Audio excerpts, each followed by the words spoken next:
We are here for the annual Polar Bear Plunge. The Polar Bear Plunge is the annual event where we as police officers and residents from across Maryland come to Sandy Point Park and plunge into this extremely cold water here in the Chesapeake Bay.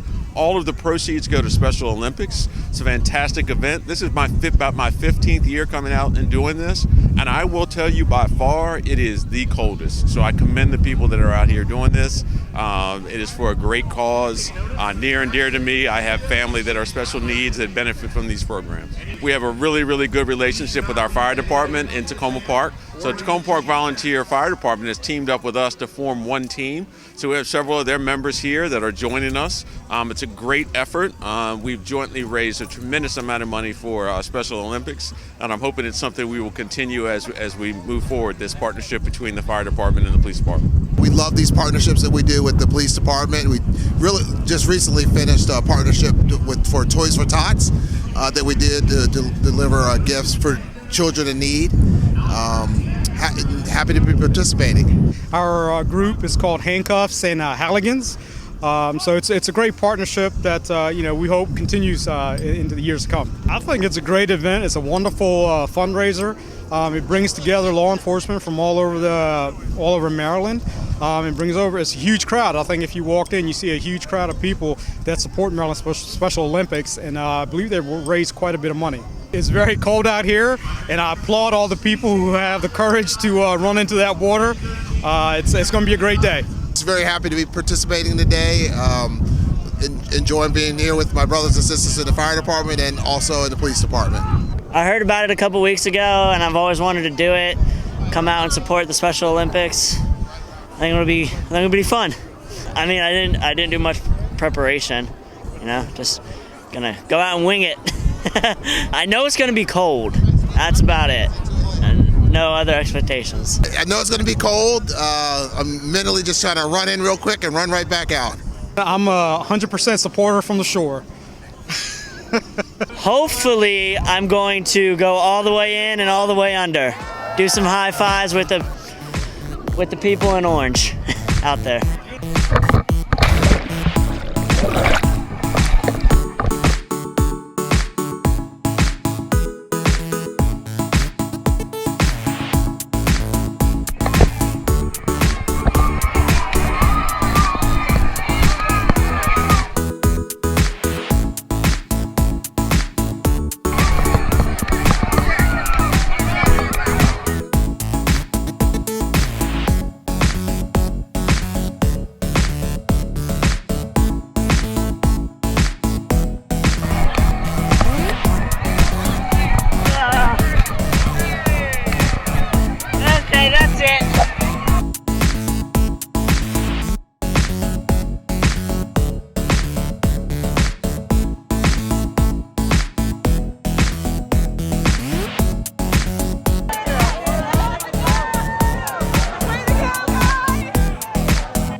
This is by far the coldest day I've ever been out here. This is about my 15th plunge. So thank you to all of the participants and thank you to all the athletes that are out here. This is a tremendous program. I encourage anyone that's watching to go to our webpage and donate to this very special cause.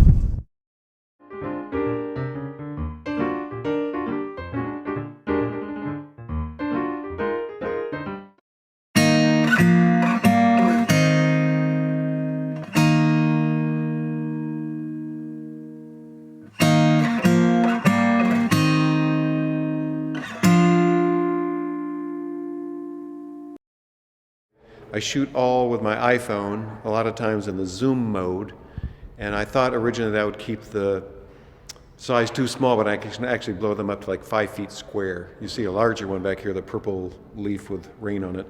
And I shoot all details, a lot of macro, meaning very close, and then odd things like a strangely oriented manhole cover with a yellow stripe running through it as opposed to the main line. So it's details, minimalism.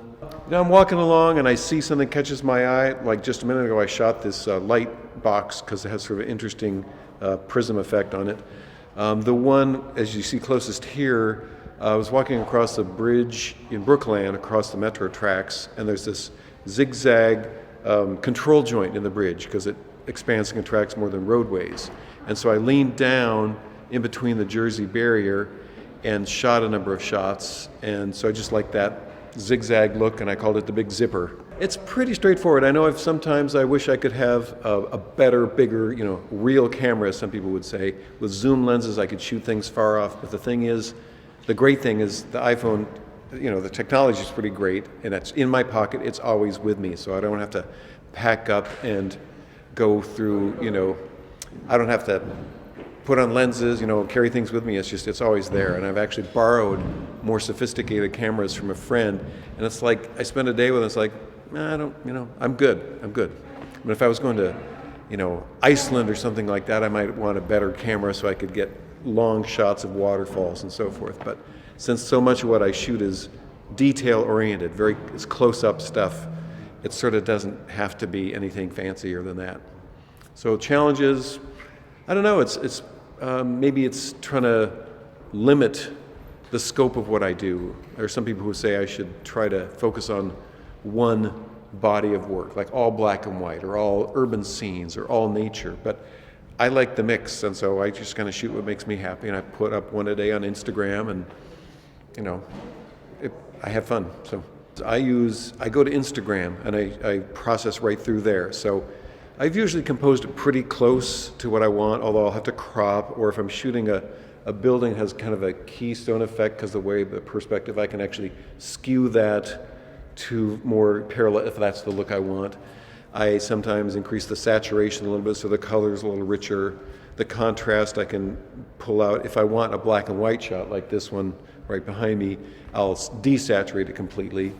And then, a couple other little things in there. Sometimes I'll add, they call it structure. I think it's noise. It just sort of adds a little more texture to the image.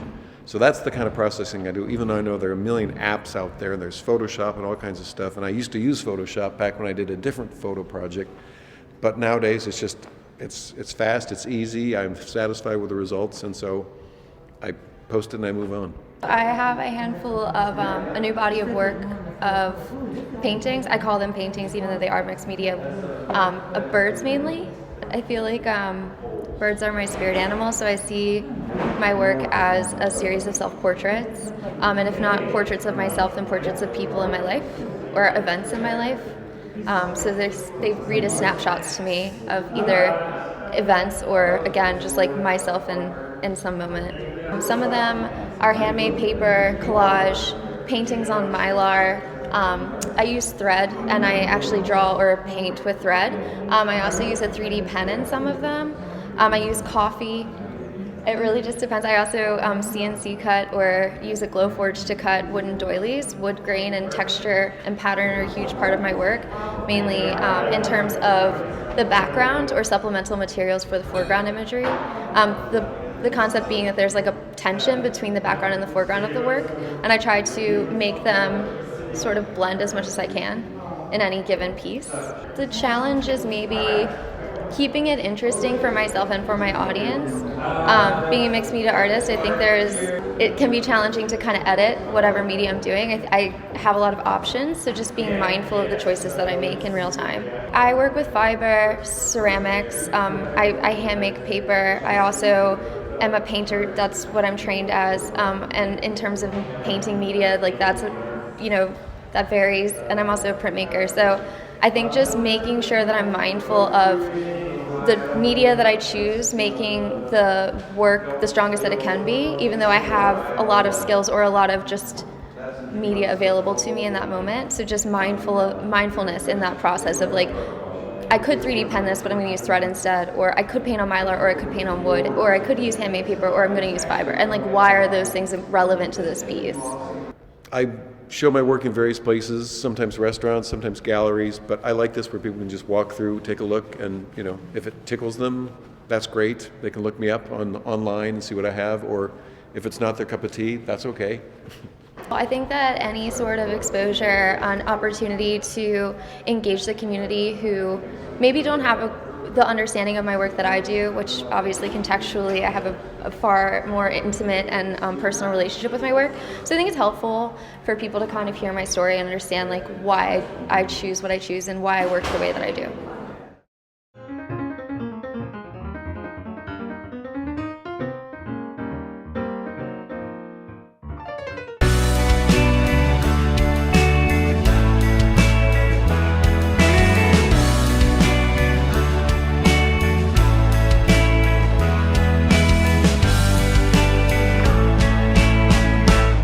We're doing a fun interactive public art project called the Free Little Art Gallery. And so the concept's a little bit similar to Little Libraries, except the box has places where you can put your own artwork, small artwork, or if you like some of the artwork that's in there, you can take the art home with you. And so we're having our grand opening party today where people can make their own art to either take with them or to put in the little art gallery. We are Operation Arts Foundation, Inc. We are a nonprofit organization out of Prince George's County.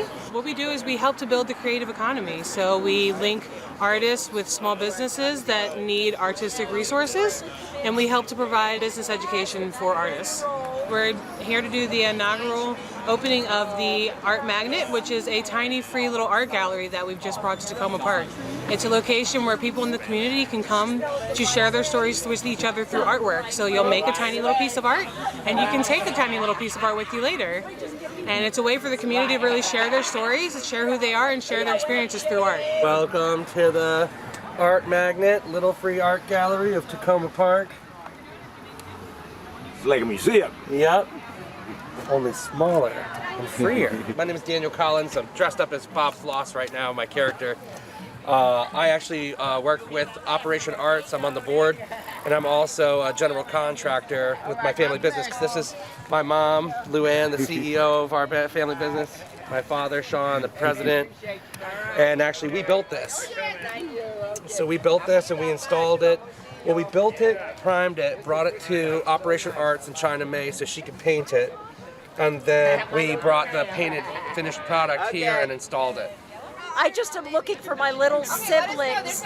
There's a sibling running around here. I like to see my children running around. They're my progeny, you know. Everybody should come along, come down and enjoy themselves with no special rules. Just come and enjoy yourself. There's nothing you're expected to do. You get to just have fun openly. Unconditional enjoyment. This started because we used to have full galleries and like a normal gallery with big art, and it would be a way for new artists to get a chance to share their artwork on a platform who didn't have experience. And since COVID shut down, we wanted a way for artists to have a chance to still show their artwork because everyone was in the house, they were stuck, and no one could really like engage with each other. And we were like, you know what? Let's make an art gallery outside. So now we have the Art Magnet, which is a tiny little art gallery where people who of any age, any experience can just come out and share whatever they're creating. It gives them the opportunity to share what they're making with their community. And then what people do is you take your tiny piece of art, you take your little story that you made in art, you put it in the gallery. And then someone else will come over with their art that they made, and they might see your art and be like, oh my God, I love that so much, that really connects with me. And they get to take that art home. I actually contributed a whole box of artwork from my home. A bunch of artwork. People can come and frame it, select from among it. It's a whole big box full of stuff. It's time to give it up, including, this is horrible, the bulletin from when I went to a bullfight in Spain back in the 80s. I don't approve of that, but I did attend it because it was culturally important to attend in Spain. So people can choose from among that artwork and decide what they want to frame or make a collage out of or chop up or make texture. They can do whatever they want with it. The idea came about during the pandemic when some of our galleries for Operation Arts had closed. We were kind of having less impact than we had intended to and that we've been doing historically. So what we ended up doing was coming up with this way that we could create an art exchange. So it's make art, take art. So you can make art, put it in there, someone else can like it, they can make art, put it in there and take yours.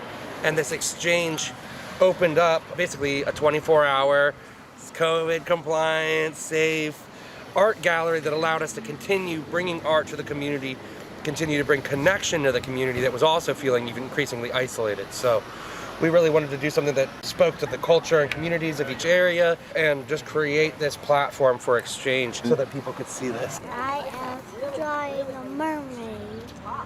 Wow. This is the tattoo. I just put it on there. I made the ocean. I didn't want my hands to get messy. I'm using markers.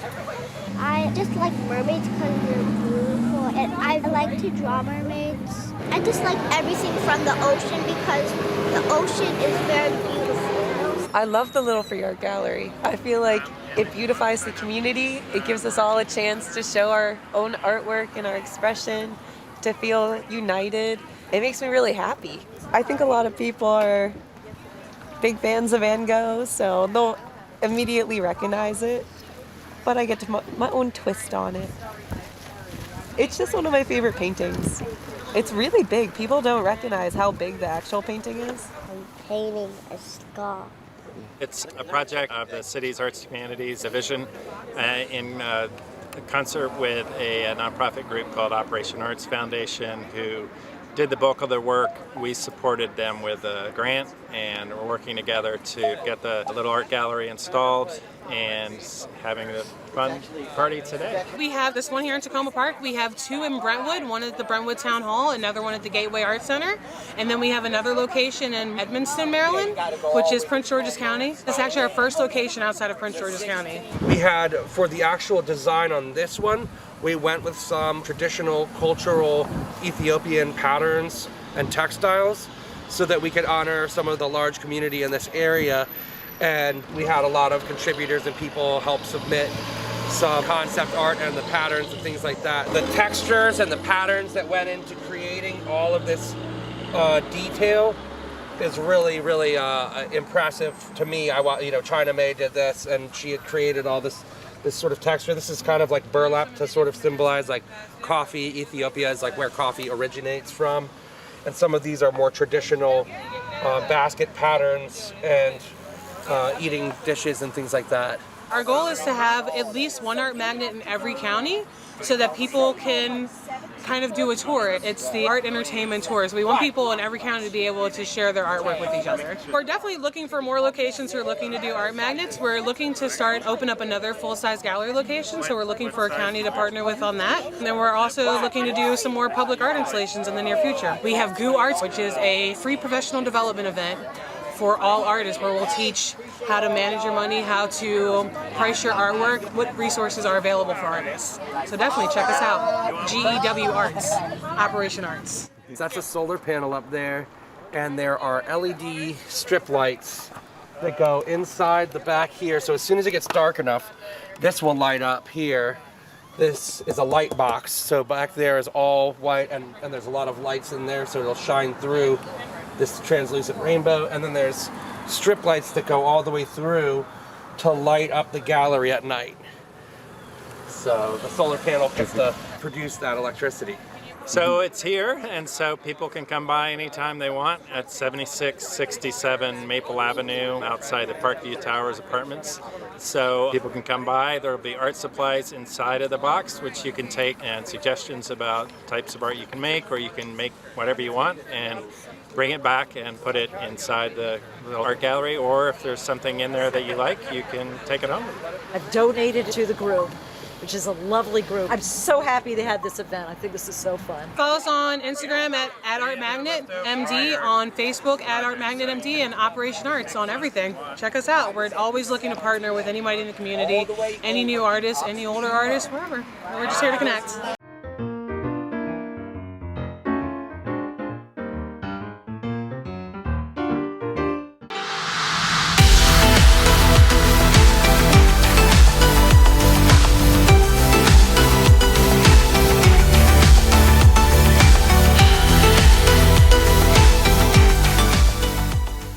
I'm from Peru, South America.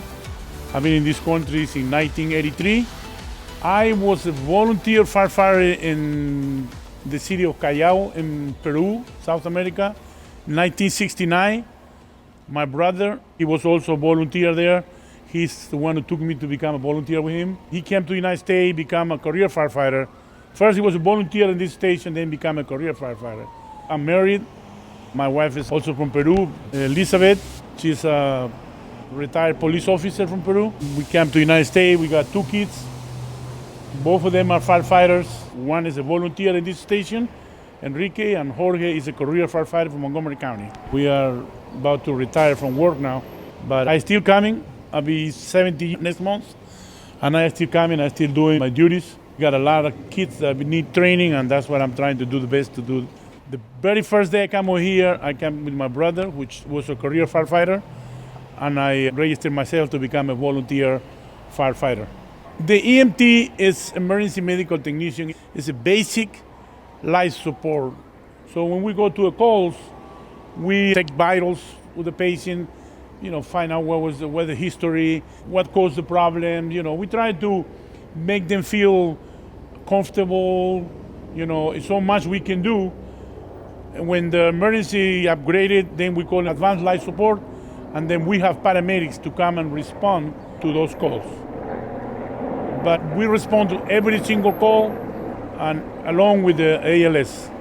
I came to this firehouse in 1983, and I was on and off because I got a job. For the past, I'm gonna say 15 years, I would come almost every day. I used to make about 2,400 hours a year, but now it went down because of COVID, kind of minimized my hours. I was named the EMT of the Year Award from the governor from Maryland for having over 20,000 hours as a volunteer. I think it was about 3-4 years ago. My duty was from Saturday 4 p.m. to Monday 7 a.m. in the morning. I did that for, 10, 12 years. But then when the COVID came, there was a lot of changes. Montgomery County was using a lot of volunteers to help them with the calls. But a lot of people stopped coming because people, concerned about the COVID, But my hours went down. But I still come in every week. Come on Tuesdays and Wednesdays, I'm here on training. I train the new EMTs and the new volunteers. This station is very busy, so I got an average of 5 calls, sometimes I have 10 calls. It's crazy. This station is very busy, so sometimes you can go to sleep. Because when you're coming back, the alarm goes off and you got to go out again. And I'm going to say an average of 10 calls this station a day. These are ambulance calls, EMT calls. You just want to have the volunteer in your mind to help people out. And when you come over here, we send you to classes, it'll cost you a penny, but you have to like it. You come 0 instructions, and we train you, we help you to become an EMT or paramedic or firefighter, engine driver, ambulance driver. We train you for everything. But you have to like it. You have to love this. You have to have your family support. Before I started coming this craziness here, I talked to my wife first. She says she is okay what I'm doing. You don't need no special training. You just need to come and make it happen. Takoma Fire Department, they give you everything. They give you pants, shoes, jacket, everything. Shirts, we give you everything. You don't have to spend a penny. To go to class, we provide you with transportation to go to class. We make everybody live life easy, but you have to like it. You have to love this. I love helping out. I love it when I go to a call and I see people relief. They see us coming over there because they know the help has arrived. We are not going to talking about, everything's going to be fine. We just there to help them, to make it comfortable, and guarantee you that we are going to do the best we can to help. That's what it is being a volunteer. The best thing for me is go over there and people are smiling when you see you coming. So when you become a volunteer, we're going to train you to become an EMT, a firefighter, whatever limit you're going to get, your goal, to become a firefighter, become an officer, whatever, we want to train you for that. The only thing we require from you, we send you for a medical test. So you got to pass a medical, physical. And we check everything on you. Everybody on the volunteers part, and also on the career side, once a year, they got to take a medical. They check blood work, everything. EKG, stress test, everything, ears, everything. They check you for everything every year. So when you become a volunteer, we want to send you to FROMS, which is the office where they took all the tests. And then we got fingerprints that go to the FBI, and that's it. You pass it, welcome aboard, and we train you. I am going to say this, and my respect for all the volunteers, that when the COVID come to make our life miserable, we didn't give up. We still coming and showing up. We got volunteers that show every time for duty nights. We got a lot of volunteers. The response for the volunteer was great. So my hat's off. I am going to say to the community, come on board, become a volunteer. To the parents, encourage your kids to become volunteer. Maybe in the long run, they can become a professional firefighter or a professional ALS and make this your job. But encourage the kids to become volunteers, to help out. It's a great reward when people say to you, thank you, first responders.